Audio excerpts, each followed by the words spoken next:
Sveiki, sveiki, mėlyje, čia laida Svajonių ūkis. Ir šiandien mes jums norime papasakoti apie dar vieną verslą, kuris augina pinigus, ar ne?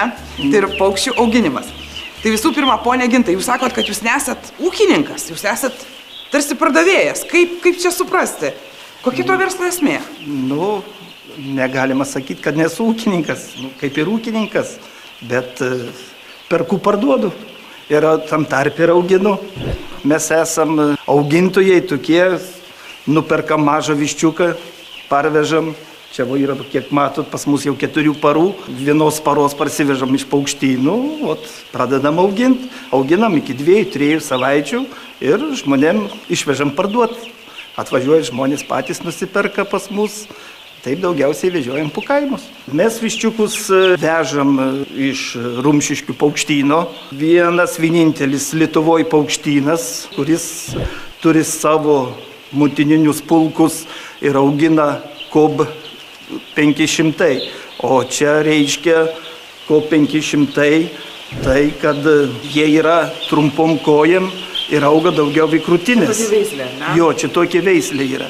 Ir jie yra smagus tuo viščiukai, kad jiems, kai pradeda augti, mažiau šilumos reikia. Jie greičiau apsiplunksnuoja mažiukas. Ir žmonės yra labai patenkinti tą rūšim. Šiuo verslu Plungės rajono ūkininkas Gintautas Trakumas užsiima jau 12 metų. Jo įkurtas Pakerų ūkis augina ne tik mėsinius viščiukus, bet ir žąsiukus bei ančiukus. Kaip tik šiuo metu pradedame auginti viščiukai, o kiti naminiai paukščiai, žąsiukai, ančiukai, vištos dedeklės į fermą bus atvežtos apie balandžio vidurį. Kokių patalpų ir sąlygų reikia, kad mažieji pirmąsias savo savaitės augtų sveiki? Viščiukui kas yra reikalinga? Kaip ir mažam vaikui. Šiluma, maistas. Pats pagrindas yra. Viščiukui svarbiausia, kad yra kojytės nesušaltų. Mes neturim pasidarę šildomos grindys, pjuvenėlės yra. Šildo pačias grindys ir viščiukas, o matot, guli, jis yra patenkintas. Aišku, yra pagrindas 3 dalykai mūsų versle.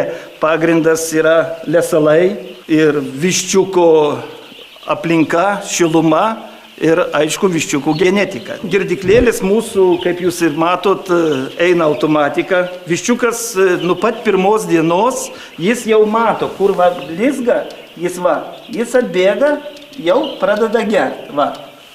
Jam blizga vandenuką, jis ateina, pradeda lesiot ir jis jau atsigeria. O kaip mažas viščiukas yra, būtina reikia jam atrast maisto.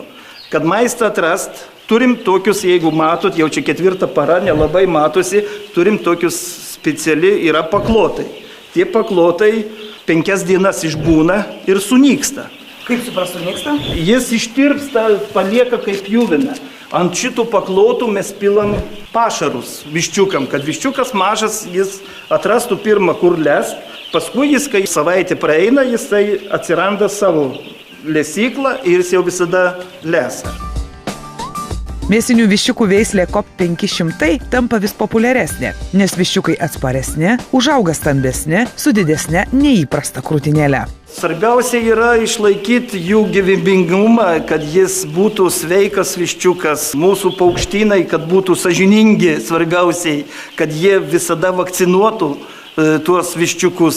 Dabar su Rumšiškių paukštynu jokių problemų neturim. Jie vakcinuoja nuo infekcinių bronchito, išrašo veterinarinius pažymėjimus. Žmonėm galim pateikti, kad yra tikrai vakcinuoti, kur labai aktualu kaimų žmonėm yra. Visi klausia, ar jis vakcinuotas. O taip nesunku, gražu, lengva dirbti reikia ir viskas, svarbiausia gera nuotaika. Ir tada geras viščiukas bus. Kiek jūs ilgiausiai auginat viščiukus? Ilgiausiai viščiukus šitai dabar kaip kovo mėnesį pradedam auginti 2-3 savaitės. O tik tais kažkur spalio mėnesį, mes rugsėjį mėnesį pradedam auginti jau mėsai, bet mes patys neskerdžiam, auginam iki 4 kg ir parduodam žmonėm 4 kg, 3 kg. Ir žmonės... Pagal paklausą, ar ne? Taip, viskas... Kada reikia viščiukų, ar ne, žmonėms užsiauginti iki mėsinių vištų ir kada reikia pačios mėsos? Taip.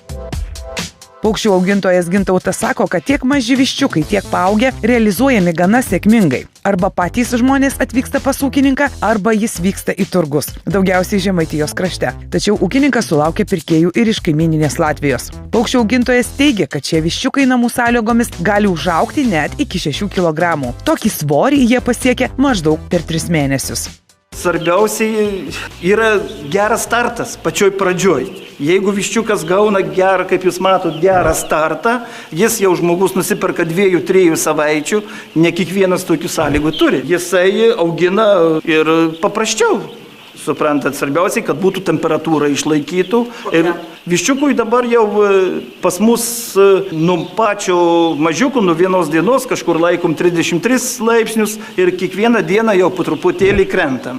O taip žmogus, kai jau nusiperka 2-3 savaičių, jau vis tiek kažkur reikia, 20 išlaikyti būtinai reikia, 22, 18 mažiausiai jau. Tas yra labai svarbu temperatūra. Svarbiausiai, kad būtų sausa, šilta ir aišku pašarai. Ūkininko Gintauto Trakumo teigimu, pašarai yra vienas iš svarbiausių elementų sėkmingam paukščių auginimui. Pasirinkus prastą maistą gresia sveikatos sutrikimai. Paukščiai prasčiau bręsta. Remiantis ilgametę patirtimi, paukščių augintojas sako, kad reikėtų rinktis subalansuotą pašarą, turinti įvairių mikroelementų ir mineralų, nes nuo to priklausys galutinis rezultatas ir netgi verslo sėkmė. Daug metų teko ieškoti pašarus. Ir pagaliau dirbu su Joniškio grūdais. Iš pradžių ėmėm tik pabandymui, kol įsitikinau, kad Joniškio grūdai tikrai galima pasiekti gerą svorį, gerą prieauglį viščiuko. Kas aktualu yra pas viščiuką, nėra apsividuriavęs. Jeigu pašarai prasti yra, tai viščiukas pradeda viduriuoti. Ir jeigu jisai pradeda viduriuoti, reiškia jau augimo nebėra. Visi viščiukai yra labai gražus, jau 4 paros. Ir stambus. Ūkininkas Gintautas Trakumas sako, kad jo auginamiems naminiams paukščiams reikėtų teisingai parinkti pašarus, kitaip turėsime nuostolių. Viena iš nepalankiausių sąlygų gali būti mitybos kaita. Žmonės labai daug klysta, kartais jie nepaklausia mūsų, sako, aš turiu pašarų nusipirkęs. Bet čia yra labai blogai. Jeigu aš jau pradėjau maitinti su Joniškio grūdais ir žmonės turi klaust ir pratęsti tą auginimą su Joniškiu, pavyzdžiui, grūdais, čia labai daug ką reiškia tam viščiukui. Dabar, žiūrėkite, aš atsinešiau tą viščiuką, jis 4 para yra. Jis buvo mažiukas, iš inkubatoriaus svėrė vidurkis tų viščiukų visų pasvertas buvo 43-44 gramai. Dabar įjungsiu svarstyklėlės ir parodysiu, kaip viščiukas man per 4 parą kiek paaugo. Ar tas bus gerai, ar ne. Jums pasakysiu. Net 106 gramai, tai jis jau virš 60 gramų per 3 dienas, jis po 20 gramų į dieną paaugo kaip mažiukas. Mėsiniams viščiukams bręstant, keičiasi ir jų maisto poreikiai. Gintauto naudojamas pašaras yra pritaikytas pagal naminių paukščių amžių. Atskirai maistas maišomas vos kelių dienų amžiaus ir atskirai kelių savaičių amžiaus broileriams. Pašarai skirstomi pagal amžių, nes tai lemia, kokių maisto medžiagų tuo metu augintiniui labiau reikia, o taip pat kokio dydžio granulės jis pajėgus sulesti. Uždarosios akcinės bendrovės Joniškio grūdai kokybės vadovė Liana Česnauskienė teigia, kad pašarų kokybė ištobulinta bendradarbiaujant su ūkininkais. Granulės buvo jų stambesnės ir viščiukas nuo 10 dienų jis nesugebėjo nuryt, ar kaip čia pasakyti, suvalgyti, tai jis smagiau ėmė smulkesnį. Tai Joniškių grūdai pasistengė. Kokybė yra tikrai labai svarbus dalykas, todėl jeigu granulė bus nebiri, jeigu joje bus daug palaidos frakcijos, vėlgi bus ekonominiai nuostoliai, paukštelis bus nepalesęs, negaus reikalingų medžiagų ir vėlgi mes turėsim nuostolius.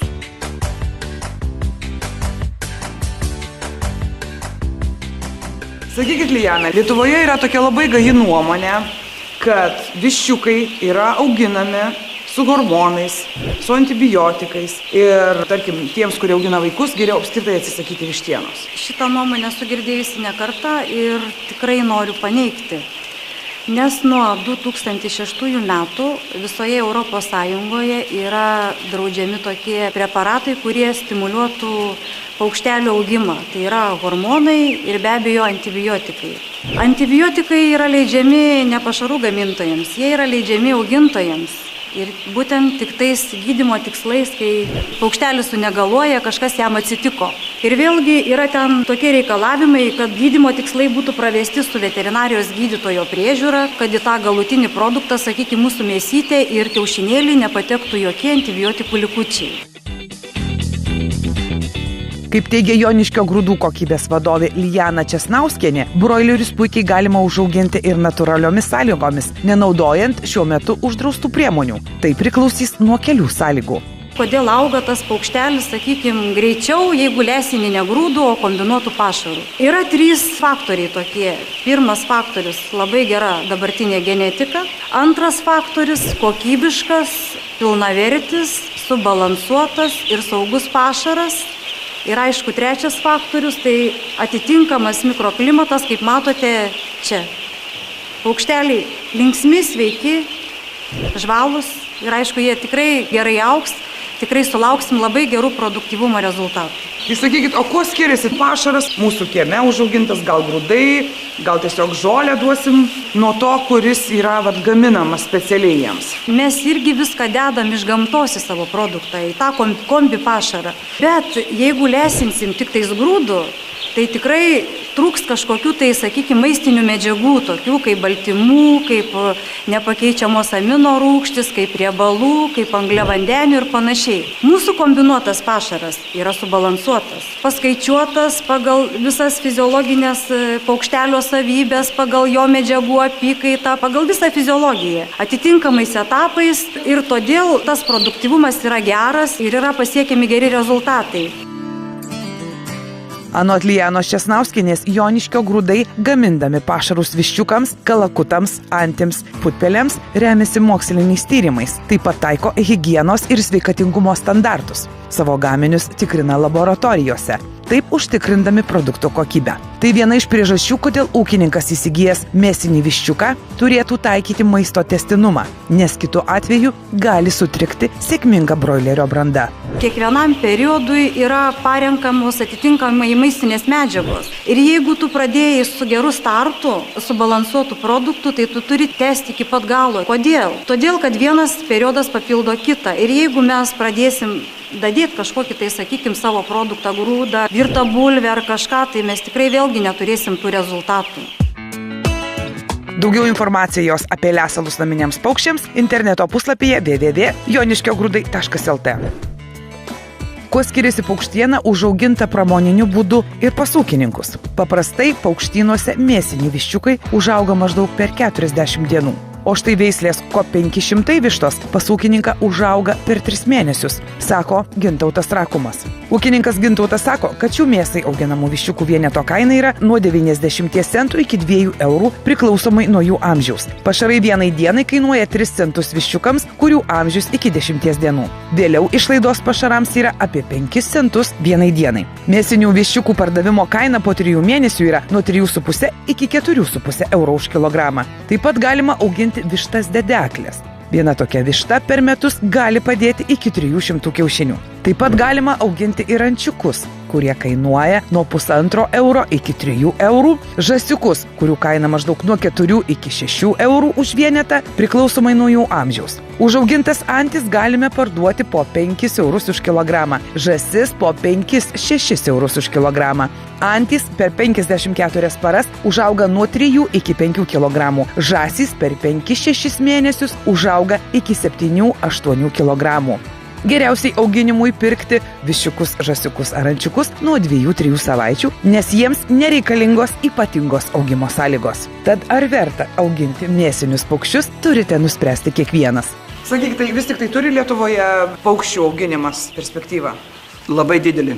Jau dirbu tam darbę 12 metų, tai vis matau, kiekvienais metais vis didėja tas pranašumas paukščių, atsiranda daugiau augintojų, kur kaimuose augina jau žmonės ne taip, ne dėl savęs, ten 20-30, seniau 50 augino, o dabar jau žmonės augina net po 100-150, žinau, tokių klientų turiu, kur perka ir po 200, jie tiesiog nusiperka, paaugina ir parduoda mėsą.